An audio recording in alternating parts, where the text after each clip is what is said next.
Episode 8 की starting में हम देखते हैं कि चेन अपने बॉडी रिफाइनिंग प्रोसेस को कर रहा होता है। वह सोचता है कि सोल सिर में निवास करती है। अगर मैंने कुछ गलत कर दिया तो फिर यह मेरा अंत हो सकता है। अपने आसपास की सारी एनर्जी को सोखने लगता है और अब इस प्रोसेस में उसे काफी ज्यादा दर्द हो रहा होता है। वह काफी तेजी से चिल्ला रहा होता है और अब वह थोड़ी देर बाद हवा में आ जाता है जहां वह अपनी एनर्जी को रिलीज करता है। अब चेन अपने कपड़े पहनते हुए कहता है कि 1 महीने का प्रशिक्षण इतना खराब भी नहीं है। मैं अपनी बॉडी ट्रेनिंग के 5th लेवल पर पहुंच गया। यह मेरी अपेक्षा से कहीं अधिक है। और अब तभी उसके अंदर से हुआंग कहता है कि तुम उस गोल्डन बोल्ट टेक्निक और हर्ब्स की सहायता से इतना जल्दी आगे बढ़ पाए और उसमें वह हर्ब्स तो काफी ज्यादा प्रभावशाली थी। चेन कहता है कि मास्टर ठीक है, परंतु आप मेरी प्रशंसा नहीं कर रहे, परंतु मैं अपना उत्साह कम नहीं करूंगा। मैं बस खुश हो रहा हूँ कि मैं इतना कुछ कर पा रहा हूँ। इस पर हुआंग कहता है कि लड़के अभी तुम्हें एक लंबा रास्ता तय करना है। बस अभी तुमने अपने मेडिडियंस का पुनः निर्माण किया है। मैंने तुम्हारे लिए एक नुस्खा चुना है और अब वह एक बुक को दिखाने लगती हैं। अब चेन उन हर्ब्स को एक पेपर पर लिखते हुए कहता है कि मेरे पास तो इतने पैसे भी नहीं हैं। ये बहुत सारी हर्ब्स हैं, मुझे इनके लिए उन पर्पल कॉइन्स को खर्च करना चाहिए। और अब वह हर्ब्स को खरीदने के लिए यांग निवास से बाहर आ जाता है। चेन सोचता है कि मास्टर ने जो हर्ब्स बताई हैं संभवतः वह इस स्प्लिट मार्केट में नहीं उपलब्ध होंगी और लियो और वांग परिवार हमारे परिवार के काफी बड़े दुश्मन है और मैं उनकी दुकानों पर नहीं जाऊंगा भले ही उनके पास वह हर्ब्स हों।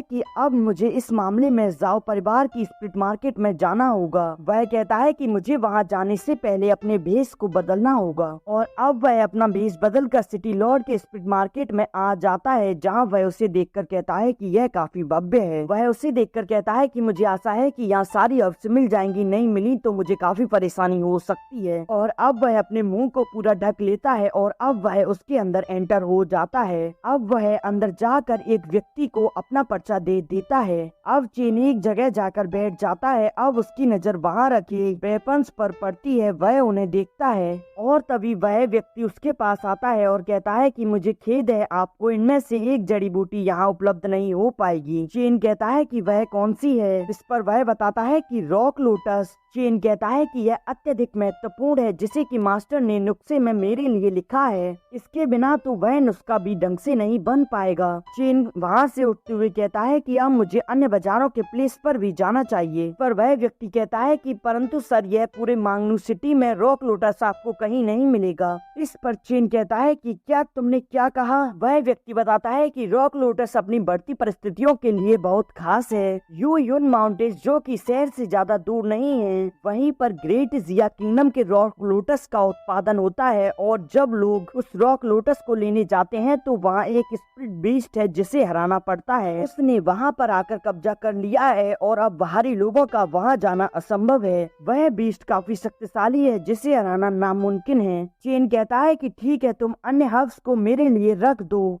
अब वह व्यक्ति कहता है कि यह हर्ब्स की कीमत 5000 गोल्ड कॉइन है और अब चेन उसे एक पर्पल कॉइन देता है। वह व्यक्ति कहता है कि आप यहीं रुके, मैं इसका चेंज लेकर आपके पास अभी आता हूँ। अब चेन वहीं खड़ा सोच रहा होता है कि यदि मुझे और पैसे कमाने हैं तो फिर मुझे प्रतियोगिता का अच्छे रूप से फायदा उठाना होगा। यदि मैं अच्छा प्रदर्शन करूंगा तो मुझे अच्छा इनाम मिल सकता है। और अब वह व्यक्ति तभी आकर उसे उसके पैसे और वह हर्ब्स दे देता है। चेन उन्हें देखकर कहता है कि इसमें तो 1000 सिक्के अधिक हैं। इस पर वह व्यक्ति कहता है कि सर मैंने आपके पर्पल कॉइन को लेटेस्ट एक्सचेंज रेट के माध्यम से गोल्ड कॉइन में बदला है, इसीलिए यह इतना है।